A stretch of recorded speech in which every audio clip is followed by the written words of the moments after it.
चलो स्टूडेंट, इस पाठ में देख लिया और ध्यान दिया, सुन लिया और उनके साथ हमने शब्दार्थ भी देख लिया। तो इस पाठ में हमको एक सीख मिलता है कि किसी भी छोटी छोटी गलती करते हैं उनको माफ कर देना चाहिए, उनको माफ कर देना चाहिए, उनको सजा देनी नहीं चाहिए। और ऐसी राजा ने जो सजा दी उनको मारने की वो सजा देनी नहीं चाहिए, ऐसी सभी को माफ कर देना चाहिए। ओके, तो चलो bye bye student, next session में मिलेंगे। Hello student, how are you all? Welcome back to your Hindi class. आज हम हिंदी में जो हमारा पाठ है वो पढ़ेंगे, उनका नाम है बकरी का अपराध। उनका लेखक है राजेश गुप्ता। इस पाठ को रोचक प्रसंग कहते हैं। तो इस पाठ में जो एक महाराजा है कृष्णदेव राय, उनको फूल पौधे बहुत पसंद थे। तो वो राजा कहीं भी जाते थे वहां से फूल पौधे लेकर आते थे। एक दिन राजा कश्मीर यात्रा से निकल पड़ा। तो इसमें उनको जो फूल पौधे, सुनहरे फूल पौधे थे वो बहुत पसंद आए। तो एक दिन वो लेकर आए और ये पौधे जो थे वो पौधा माली ने दिया। तो चलो आगे देखते हैं इस पाठ में। तो हमारा पाठ शुरू करते हैं।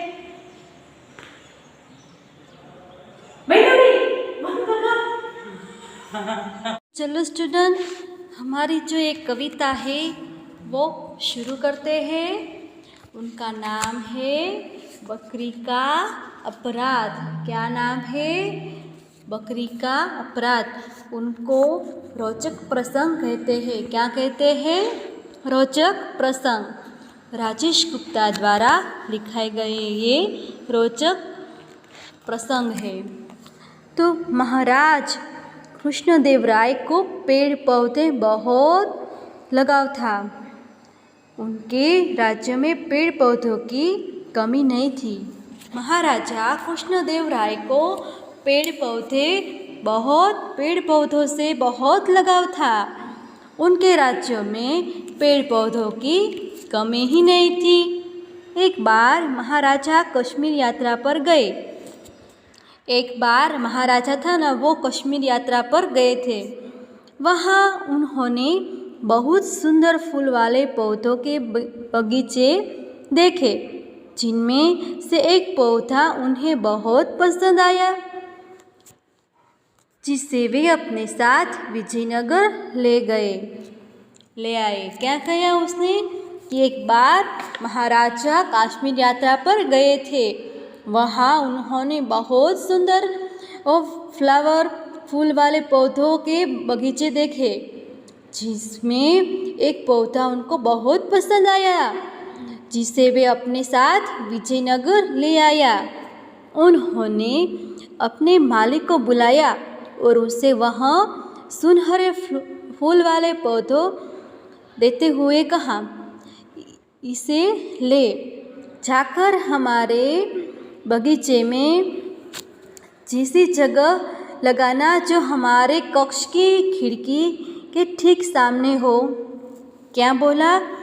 वो जो पौधे लाए थे, सुनहरे फूल वाले पौधे लाए थे, उन्होंने अपनी माली को बुलाया और उसने सुनहरे फूल वाले पौधे दिया और कहा कि इसे ले और जाकर जो हमारे जो बगीचे है, ऐसी बगीचे में जा और ऐसी जगह पर लगाना जो हमारे जो कक्ष की खिड़की है कि वहाँ ठीक से सामने और दिखे। एक बात मत भूलना, उनकी देखभाल जी जान से करना। अगर यह पौधा ही नहीं रहा तो तुम भी नहीं रहोगे। राजा ने क्या कहा?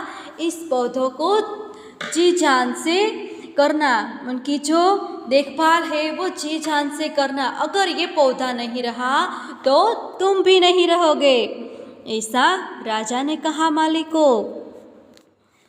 तो महाराज की आज्ञा पाकर माली पौधा लेकर चला गया। महाराज को बोला, महाराज की आज्ञा उन्होंने पालन करके वो पौधा लेकर चला गया। राजा का आदेश के अनुसार उसने उस पौधों को महाराज की खिड़की से ठीक सामने लगाया।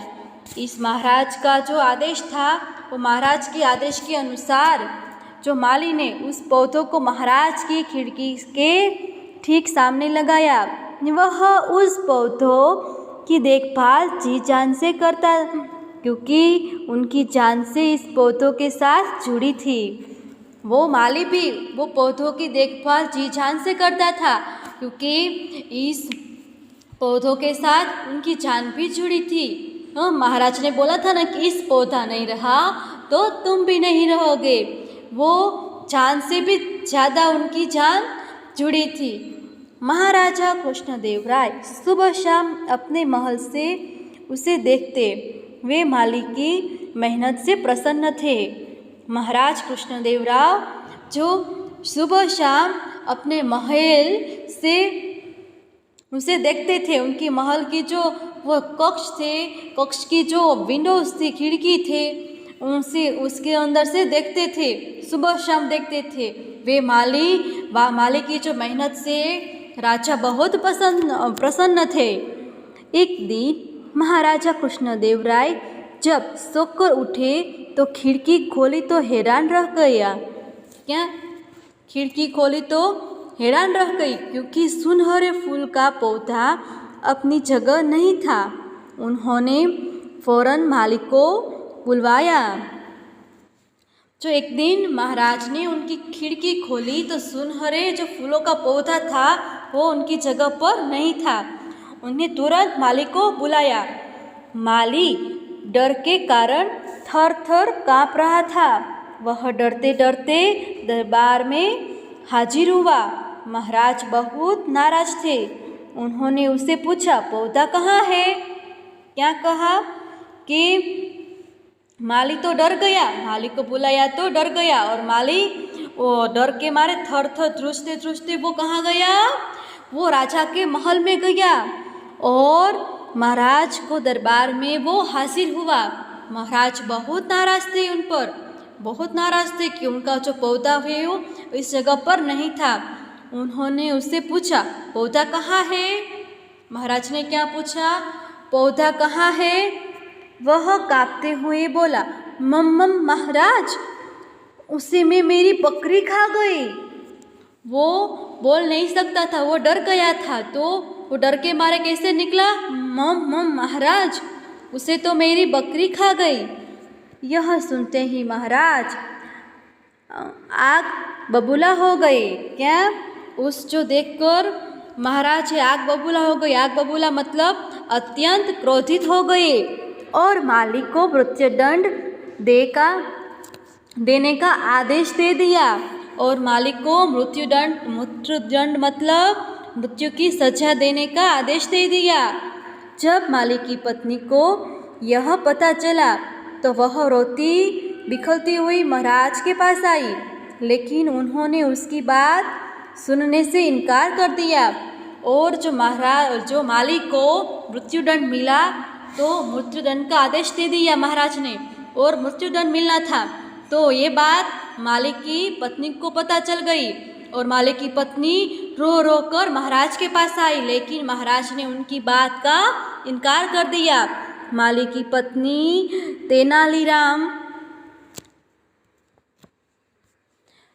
तेनालीराम के घर पहुँचे और उनके पैरों में गिरकर अपनी पति को बचाने लगी और गुहार लगाने लगी। क्या कर लगी? उनके जो पति को बचाने लगी और उनको बोल रही कि मेरे पति को बचाओ बचाओ, ऐसे बोल रही।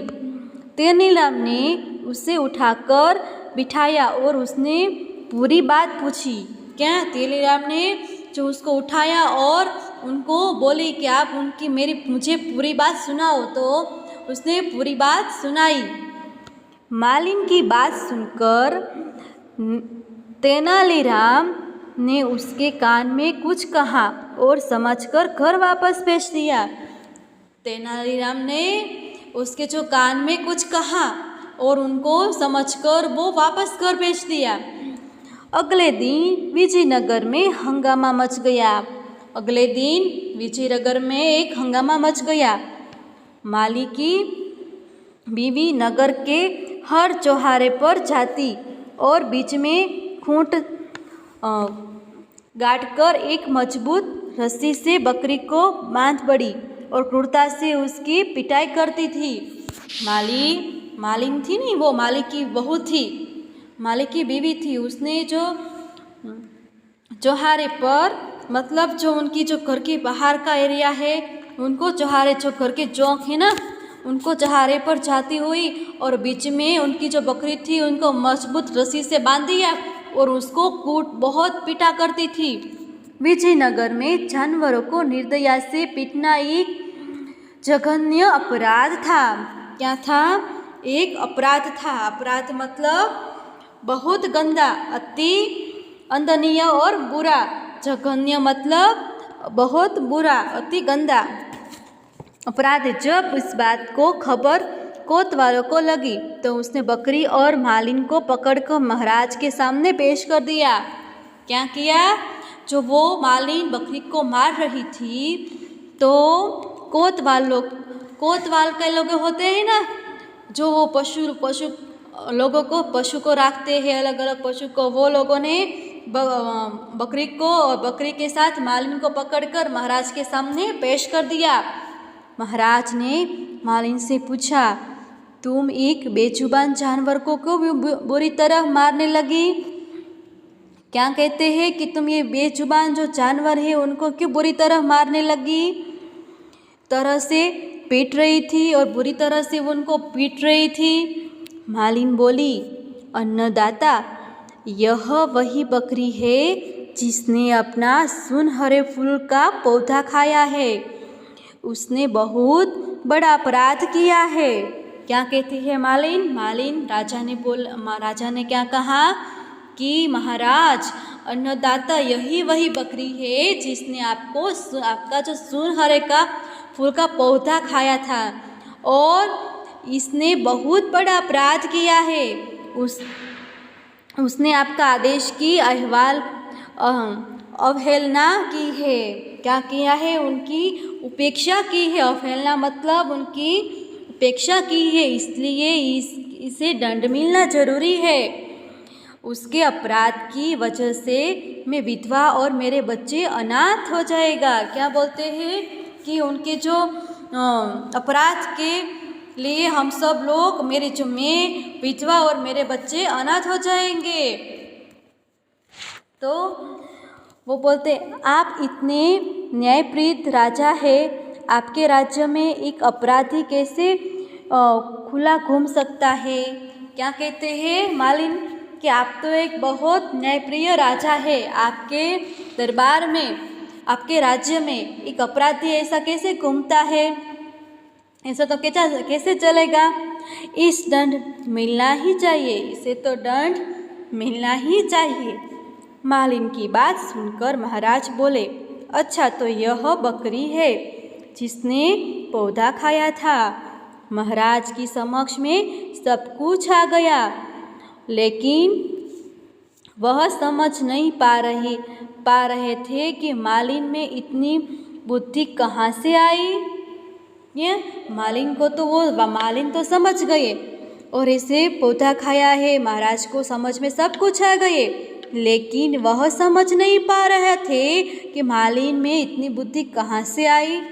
महाराज ने मालिन से कहा, ठीक है, हम तुम्हारे पति को माफ़ कर देंगे, लेकिन तुम्हारे यह बताना होगा कि तुमने यह सब किसी के कहने पर किया है।